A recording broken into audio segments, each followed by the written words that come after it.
ہم کوئی اپنا جی ڈی پی بڑھا سکے نہ ہمارے یہاں ہمارا ملک تو دیکھیے وہ ایک ملک تھا.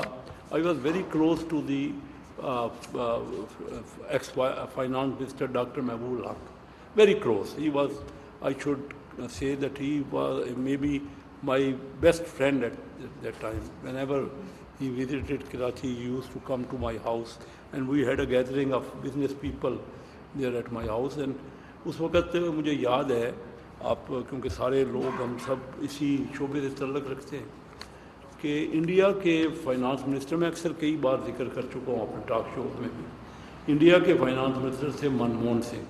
دس از اراؤنڈ 80 کی میں بات کر رہا ہوں. وہ 80 یا 90 کی شاید 91. تو ہمارے ادھر محبوب الحق صاحب فائنانس منسٹر تھے پاکستان کے, اور یہ دونوں آپس میں دوست تھے, قریبی دوست تھے, ایک ہی جگہ پڑھے تھے کیمبرج میں. اور کیونکہ منموہن سنگھ کا پنجاب سے تعلق تھا اور ان کا کشمیر سے تعلق تھا محبوب الحق صاحب کا, تو بڑے کلوز بھی تھے اور ایک دوسرے سے ڈسکس کرتے تھے. تو مجھے یہ یاد ہے میرے, کیونکہ بڑے قریب تھے محبوب الحق مرحوم, تو ان کو فون کیا منموہن سنگھ نے کہ پاکستان بہت آگے بڑھ رہا ہے. اس وقت پاکستان کی ہماری جی ڈی پی 6% 7%, فرسٹ اور سیکنڈ 5 ایئر پلان دیے تھے ایز اے ڈپٹی چیئرمین یہ محبوب الحق صاحب نے. تو ہمارا ساری دنیا ہماری طرف دیکھ رہی تھی, اور آئی ایم ایف ہمیں کہتا تھا کہ آپ بہت بہتر آپ کی اکانومی ہے, اور انڈیا کو ہندو ریٹ آف گروتھ, ان کے ورڈ تھے particular, Hindu rate of growth. These were the word, not my words, these were the words of I M F. تو منموہن سنگھ نے فون کر کے پوچھا, اور میں اس بات کا گواہ ہوں, کہ پاکستان آگے بڑھ رہا ہے, ہمیں بھی بتائیں کہ ہم کیا کریں. یہ آج تو ہم اس بات کو سوچ کے حیران ہوتے ہیں. اور تو ہم ان کو بتاتے تھے انڈیا کو, اور ان کی بالکل کلوز اکانومی تھی اور ہماری اکانومی کافی اوپن تھی اس وقت. اور ہم دنیا میں یعنی ورلڈ بینک میں ہمارے ہر وقت کوئی 1 2 3 ہمارے جو ہے وائس پریزیڈنٹ وغیرہ ہوتے. چائنا میں فرسٹ ٹائم گیا بزنس پہ 12 نومبر 72 میں, it is around 53 years ago. اس وقت میں آج آپ سارے کیونکہ ینگ ہیں میرے سے کافی, تو آج آپ میری بات کو بلیو نہیں کریں گے, شاید نہ بلیو کریں, کہ ہم لوگ ان کو بزنس کرنا سکھاتے تھے پاکستان والے. چائنا, آج چائنا سیکنڈ لارجسٹ اکانومی ہے, ان میں کوئی ان کی ایئر لائن نہیں تھی اپنی. پاکستان کی پہلی ایئر لائن PIA جو ہے انٹرنیشنل جو ہے نا, ان کا ڈومیسٹک تو تھی, ان کے اندر کوئی تو تھی, لیکن باہر کو انٹرنیشنل. اور شاید آپ حیران ہوں گے کیونکہ ان کا ٹی وی نہیں تھا, کوئی چیز نہیں تھی, انہوں نے باہر کے آدمیوں کو دیکھا ہی نہیں ہوتا. اور ہمیں دیکھنے کے لیے جب ہم جاتے تھے تو سینکڑے لوگ ہماری شکل اور ہمارے کپڑے دیکھنے کے لیے اکٹھے. میں اپنی بات کر رہا ہوں, کوئی سنی سنائی یا کوئی تاریخ کی بات آپ کو نہیں دہرا رہا. سینکڑے لوگ مجھے دیکھنے کے لیے 200-250 کسی دکان پہ میں شاپنگ کے لیے چھوٹی موٹی, کیونکہ وہ ایک ہی ڈریس ہوتا تھا ان کا, لڑکا اور لڑکی کا بالکل سملر ڈریس تھا. اور اگر میرے ساتھ, کیونکہ وہ اکثر 3 آدمیوں سے کم بزنس میں بیٹھتے نہیں تھے, اگر میں اکیلا مثلا ان سے بزنس ڈسکس کر رہا ہوں تو کم از کم 3 ہوتے تھے, ایک ایلڈر ہوتا تھا, ایک مڈل ایج ہوتا تھا, اور ایک ینگ جنریشن کا, تاکہ وہ ینگ جنریشن والے کا کام ہوتا تھا کہ وہ سیکھے جو ڈسکشن ہو رہی ہے, اور ایلڈر کا کام ہوتا تھا کہ کہیں اگر وہ مڈل ایج پرسن کوئی غلطی کر دے تو اس کو تھوڑا ٹوکے, ادروائز مڈل ایج ان کا ڈسکس کرتا. اور ایک ہی قسم کا ڈریس ہوتا تھا. اور آپ شاید اس میں بھی میری بات کو بلیو نہیں کریں گے کہ میرے لیے مشکل تھا یہ جاننا کہ یہ لڑکا ہے یا لڑکی ہے میرے ساتھ جو بیٹھا ہے. ایک ہی قسم کا ڈریس, میک اپ تھا نہیں وہاں پہ, اور بال سملر ہوئے تھے. تو یہ انفیکٹ یہ تو نہیں تھا, امپاسبل تو نہیں تھا, لیکن مشکل ضرور تھا کہ پتہ رکھنا کہ کون لڑکا ہے اور کون لڑکی ہے. تو یہ حالت تھی. پاکستان ایک بہترین اکانومی تھی ہماری, تو ہم نے یہ سارے, میں 53 سال پہلے میں تقریباً کوئی 50-60 بار چائنا گیا بزنس کے لیے, ہر سال 2-3 بار جاتے تھے. اور ایک سال میں جب ہم جاتے تو ان کی تبدیلیاں دیکھتے. ان کے بعد گاڑی بہت کم، ویسے تو کوئی پرائیویٹ کار ہوتی نہیں تھی، لیکن ہم جو فارنرز جاتے تھے یا جو بزنس کے لیے لوگ جاتے تھے تو ان کے لیے وہ جو ٹیکسی استعمال کرتے تھے، وہ اگر رات کو ٹیکسی میں ان کی لائٹ وہ جلاتے تھے دیکھ لیتے تھے دور تک، پھر وہ بند کر دیتے تھے شاید وہ بیٹری زیادہ خرچ نہ ہو جائے، تو پوری گلی کو وہ دیکھ لیتے تھے اس شام کو. تو یہ حالات میں انہوں نے دنیا کی سیکنڈ لارجسٹ محنت کی. ہم اس وقت بھی ہم سمجھتے تھے کہ ہم بہت قابل لوگ ہیں اور بڑے انٹرپرینور ہیں اور بڑی محنت کر رہے ہیں، لیکن رزلٹ تو ہمارے سامنے ہے. جو کچھ آج ہم نے کیا ہے، کہاں چائنا پہنچ گیا، کہاں ہمارا قریبی دوست ہے، دنیا نے اس سے فائدہ اٹھا لیا. دنیا نے یہ فائدہ اٹھایا کہ ساری دنیا میں ویتنام آگے بڑھا، تھائی لینڈ آگے بڑھا، کیونکہ میں ان سب ملکوں میں بڑی بار گیا ہوں بزنس میں. تو یہ سب ملک آگے دیکھتے دیکھتے بڑھ گئے. چائنا میں انہوں نے انویسٹمنٹ کی، یا چائنیز نے ان کے یہاں انویسٹمنٹ کی، یا ٹیکنالوجی دی. ہمارا بہترین دوست تھا، سب سے بہترین دوست ہمارا ہی تھا، چائنا سے دوستی تھی شروع سے، اس وقت سے. ہم نے ان سے کچھ سیکھا ہی نہیں، نہ ان کا. وہ آج لارجسٹ ایکسپورٹر ہے دنیا کے، بائی فار دی لارجسٹ. ان کی جو ایکسپورٹ ہے وہ سوچنے والی بات ہے کہ ہماری 32 ارب ڈالر ہے اور ان کی دیکھو میں 150 گنا 200 گنا ہم سے زیادہ ہوگی. تو ان حالات میں ہم تو باتیں ہی کرتے رہے نا جی. تو یہ بھی ڈسکشنز میں ہم اچھے ہیں، کریں گے، اور آپ لوگ میرے سے بھی زیادہ بہتر جانتے ہوں گے. لیکن ہماری ریمیٹنس ہے اور باقی لون ہی ہر بار قرضہ لیتے ہیں. کوئی 6 سے 7% ہمارا جی ڈی پی کا ڈیفیسٹ ہوتا ہے ہمارے بجٹ کا، اور پھر قرضے لیتے ہیں. قرضے لے کے ابھی تقریباً 70% ہماری جی ڈی پی کا قرضہ ہے ہمارا. تو اور یہ وجہ وہی ہے جو آپ اللیسٹ بزنس کہہ رہے ہیں، اسمگلنگ ہے، ریمپنٹ ہے، تمام انڈر انوائسنگ، اوور انوائسنگ. ہم بزنس مین اپنی بات کر رہے ہیں کہ وہ ہمارے یہاں اس کو برا ہی نہیں سمجھا جاتا. اور آپ اگر دوست کوئی ڈپارٹمنٹ سے ہیں تو آپ کے یہاں بھی کئی صورتحال جو ہے، یعنی جس طرح ہم کام کرتے ہیں وہ آپ کے سامنے واضح ہے. تو ہم پہلے تو ہم سوچ لیں کہ ہم چاہتے کیا ہیں. ہم صرف باتیں کرنا چاہتے ہیں یا واقعی کچھ نہ کوئی رزلٹ اورینٹڈ بات ہے. ہمیں سب کو سیکھنا ہے. اور میں یہ سمجھتا ہوں کہ کیونکہ میں نے آپ سے ذکر کیا کہ میں بڑا ہی کلوز رہا ہوں، میں نے آپ کو بتایا بھی اپنے صورتحال سے، اور شوق یہی تھا شروع سے ہی.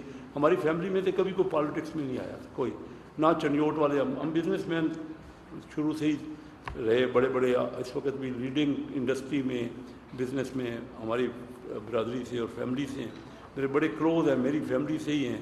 میاں منشا جو نشاط گروپ کے ہیں، یا تو مطلب کہنے سے مراد یہ ہے کہ نئے بزنس مین بھی نہیں آئے پورے سندھ میں. صورتحال ہم نے کہا نا، پاکستان جب ہم نے ڈیمانڈ کی تو ہم نے کہا کہ ہندوز ڈومینیٹ کرتے ہیں اور مسلمان بزنس میں نہیں آتے. اس وقت یہ بات تھی، مسلمان بہت کم تھے بزنس میں. اب میں دیکھتا ہوں، I had been a president of Karachi chamber of commerce industry which is the capital of Sindh. ابھی بھی پورے سندھ میں کوئی 7 کروڑ کی آبادی ہے، 78 سال ہو گئے. مجھے مسلمان بزنس مین لیڈنگ بزنس میں شاید 2-4 ہوں گے. ہندوز بزنس مین ہیں اس وقت بھی سندھ میں جو. تو یہ ہم نے سیکھا ہی نہیں ہے بزنس. میرے جس طرح میں اپنے کانسٹیٹیوسی میں الیکشن لڑ رہا ہوں 32 ایئر سے، ہمارے کبھی کوئی پالیٹکس میں نہیں آیا. تو وہ میں ذکر کر رہا تھا آپ سے. تو میں نے یہ سوچا، یہ چائنا جا کے اور دیکھ کے اور دیکھتے ہوئے کہ ملک دوسرے ملکوں میں جاپان اور تھائی لینڈ اور ان تمام ملک یہ بڑے انڈر ڈیولپنگ کنٹری تھے، ہم ان سے ڈیولپ تھے. جاپان تو خیر ایڈوانس تھا، باقی تھائی لینڈ کی بات کر رہا ہوں. اور یہ تو میں نے کہا جی مجھے تو پالیٹکس میں آنا ہے تاکہ کچھ نہ کچھ وہاں ڈیلیور کریں، ان فورمز پہ جائیں. کیونکہ چیمبرز میں جب ہم ہوتے تھے اور کافی آپ کے ایلڈرز جو ہیں آپ ہی کے اداروں سے وہ تشریف لاتے تھے، ہم ان سے باتیں کرتے تھے. تو میں سمجھتا تھا کہ شاید ہم یہاں چیمبرز کی باتیں مانی نہیں جاتی، تو اس فورم پہ جاؤں جہاں پہ جینین فورم پہ ڈسکس ہوتا ہے. تو میرے یہاں تو ہمارے چنجوٹ میں تو بہت بڑے بڑے لینڈ لارڈ، جھنگ ڈسٹرکٹ سے تعلق ہے ہمارا. چنجوٹ ابھی تو اپنا ہمارا ڈسٹرکٹ ہے لیکن جھنگ ڈسٹرکٹ تھا شروع. بہت بڑے بڑے وہاں پہ لینڈ لارڈ اور فیوڈل ہی پالیٹکس کرتے تھے. میرے شہر چنیوٹ سے جو کہ اس وقت تقریباً 45% ہے میری کانسٹیٹیوئنسی, آج تک کبھی 78 سال میں کسی بندے نے ان کے مقابلے میں الیکشن ہارنا جیتنا نہیں بات کر رہا, کسی نے کھڑا ہونے کی ہمت ہی نہیں کی. تو I came all the way from Karachi, I lived in Karachi and I had to come to Chiniot my own home town کہ میں وہاں الیکشن لڑوں. کہ کراچی میں تو ایم کیو ایم تھا ان دنوں میں, اور کوئی تصور بھی نہیں تھا میرا, کیونکہ پنجاب سے تعلق تھا. تو حالات وہاں کراچی کے یہ تھے کہ وہاں آپ کے سامنے ہیں جو کچھ حالات رہے. تو میں آ کے چنیوٹ میں الیکشن لڑا. میرے والد صاحب بھی مجھے منع کرتے تھے کہ بیٹا ہمارا کام نہیں ہے, ہم تو بزنس مین ہیں, اور کیا آپ کہتے ہو میں نے کہا جی مجھے تو چاہے آپ مخالفت بھی کریں. تمام آج تک کسی نے سوچا ہی نہیں تھا کہ وہاں کوئی الیکشن کس طرح ہوتا ہے, لیکن بس اللہ کے فضل سے میں نے کنٹیسٹ کیا اور آئی کنٹیسٹڈ 7 الیکشنز. دین میرا کیونکہ شوق اس حد تک تھا کہ جب 1997 میں نے پہلا الیکشن 93 میں کنٹیسٹ کیا اور لوز کیا, that was on PMLN ticket. 97 میں نے ٹکٹ کے لیے ڈیمانڈ کیا تو میری پارٹی نے کہا کہ وہاں بڑے بڑے لوگ ہیں, آپ جیت سکتے نہیں, آپ کیوں ہمیں بھی کہتے ہو, اور ہم آپ کو ٹکٹ دیا ہم نے آپ کو, لیکن وہ ٹکٹ ضائع جاتا ہے. تو انہوں نے مجھے ٹکٹ نہیں دیا. میں نے کہا مجھے تو کنٹیسٹ کرنا ہی ہے. تو 97 میں نے انڈیپینڈنٹ الیکشن کنٹیسٹ کی. اور پنجاب جو 97 کی تاریخ اگر آپ لوگوں میں سے کسی کو یاد ہو تو پورے پنجاب سے پیپل پارٹی نے 0 سیٹ, کوئی ایک سیٹ بھی نہیں جیتی. پی ٹی آئی نے کوئی وہاں پہ شروع پی ٹی آئی نے الیکشن لڑا تھا, اور عمران خان صاحب خود 9 سیٹوں سے کھڑے تھے ہوئے تھے, اور 9 کی 9 سیٹوں سے ہار گئے تھے. میں وہ الیکشن کا آپ کو بتا رہا ہوں کہ سینریو یہ میرے بارے میں وہ تصور ہی, وہ کہتے تھے کیا ہے. تو مسلم لیگ نے تمام سیٹیں جیتی تھیں اور صرف 5 سیٹیں انڈیپینڈنٹ لوگوں نے جیتی. بہرحال میں نے انڈیپینڈنٹ کنٹیسٹ کیا, میرے ساتھ کوئی M P A M P اے نہیں تھا کسی کا. تو اللہ کے فضل سے میں نے وہ الیکشن تھمپنگ میجارٹی سے جیتا, اور میرے ووٹ نون لیگ اور پیپل پارٹی دونوں پارٹیوں کے جو میرے اپوننٹ کینڈیڈیٹ تھے ٹوٹل سے بھی ایز این انڈیپینڈنٹ زیادہ تھے. پھر مجھے پورے ملک میں انڈیپینڈنٹ گروپ کا چیئرمین بنایا گیا, اور اس وقت 2 ہی مین پارٹی ہماری پاکستان مسلم لیگ تھی, پھر دوسرے نمبر پہ 17 سیٹیں تھیں پیپل پارٹی کی سندھ سے صرف, کیونکہ پنجاب سے یا کسی اور صوبے سے ان کی کوئی سیٹ نہیں تھی, اور ہمارے گروپ کی 11 سیٹیں تھیں. مجھے وہ چیئرمین ہم 3.5 سال میں انڈیپینڈنٹ گروپ کا چیئرمین رہا, اور ارباب رحیم جو بعد میں چیف منسٹر سندھ کے بنے وہ ہمارے ڈپٹی چیئرمین. تو مقصد یہ ہے کہ بڑے آرٹ سے بہت مشکلات سے کمنگ فرام بزنس فیملی, بڑی یہ مشکلات اس لیے لی کہ ہمارا ملک کس طرح ہم کچھ کر سکیں, کیا ہو سکتا ہے, کچھ نہ کچھ تو ہم کریں. آپ میرے سے زیادہ آپ کی خواہش ہوگی جب ہم دیکھتے ہیں اپنے ملک کے لیے. لیکن یہ جو کچھ آپ کہہ رہے ہیں illicit ٹریڈ کنٹینیوڈ ہے, ہم خود لوگ ہمارے بزنس مین اوور انوائسنگ اور انڈر انوائسنگ میں ہیں, ٹیکس پورا ہم دیتے نہیں ہیں, اور آپ لوگ پورا ٹیکس چند آپ میں سے جو ڈپارٹمنٹس کے لوگ ہیں شاید پورا ٹیکس وصول نہیں کرتے. تو کس طرح ہوگا, یہ تو اسی طرح ہی چل رہا ہے, اتنے عرصے سے چل رہا ہے, اور شاید ہم سب کٹتے رہیں گے. اور معاملہ یہ میں اس لیے فرینک بات کر رہا ہوں کہ اپنے دل سے بات کر رہا ہوں جو میرے ہوتا ہے.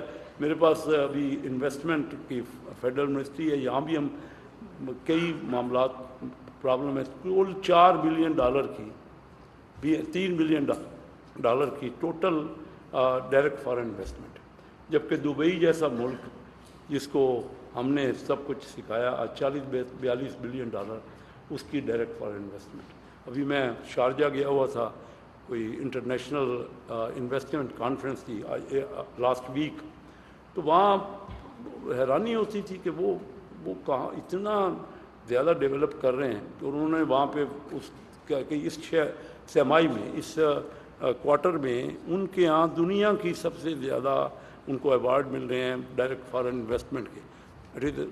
مطلب ریئل اسٹیٹ میں شاید انہوں نے ریکارڈ توڑا ہے اس کوارٹر میں ورلڈ. تو مقصد صرف یہ ہے کہ پوٹینشیل ہمارے ہاں ہے. اس بات کو ڈسکس کرتے کرتے عرصہ ہو گیا, ہم سب مل کے کر رہے ہیں, وہ ہم سے کچھ پا نہیں رہا.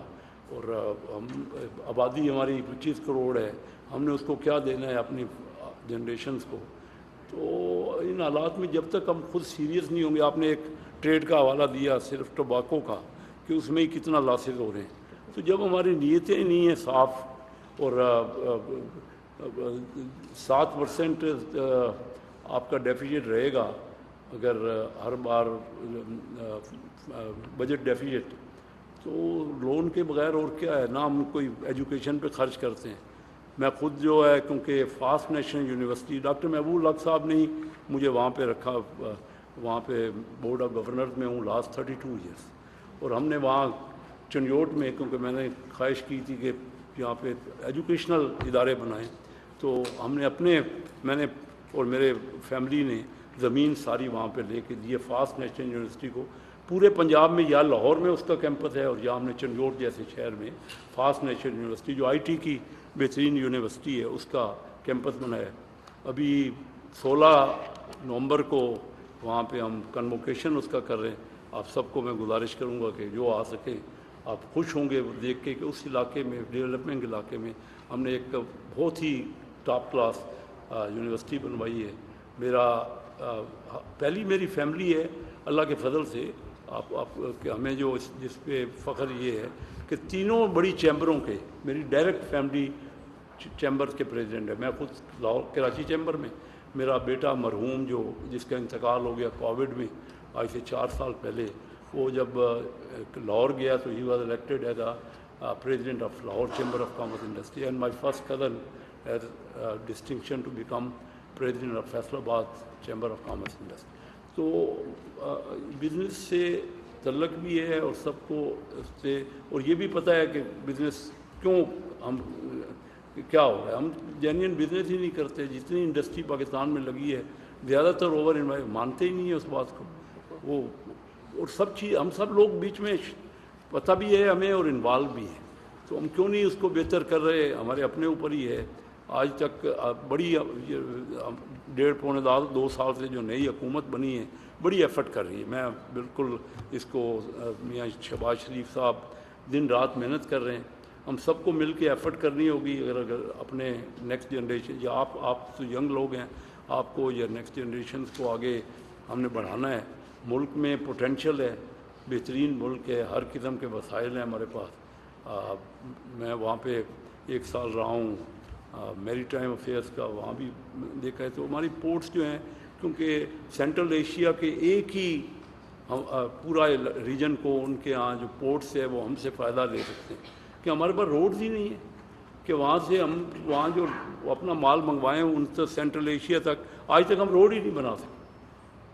دیکھتے دیکھتے دنیا کہاں سے، میں نے آپ کو چائنا کی مثال دی، اب جا کے حیران ہوتا ہوں۔ ابھی میں گیا ہوں کوئی 2-3 مہینے پہلے وہاں گیا ہوں، اور بیجنگ میں اس روڈ پہ کیونکہ تھوڑی سی بارش ہو رہی تھی اس وقت میں جب وزٹ کر رہا تھا، میں نے 45 منٹ وزٹ کیا ہے، تو اس کی سڑک کے دونوں طرف 15-20 فلورس کی بلڈنگ سے پورے سڑک 6-7 کلومیٹر بلڈنگ تھی تھی ہم نے بنائی تھی پہلے حبیب بینک کی بلڈنگ، لوگ دیکھنے آتے تھے، اور ایشیا میں ایک بڑی بلڈنگز میں اس کا شمار ہوتا تھا، تو اور ان کے پاس کوئی بلڈنگ نہیں تھی۔ تو یہی قومیں ہیں ہمارے سامنے، ہم نے کیا کیا آپ سے زیادہ کوئی بتا نہیں سکتا کہ بنا ہمیں کیا، اور کیوں ہم آگے نہیں بڑھ سکے، اور کیا وجہ ہے، اور کیا کرنا چاہیے۔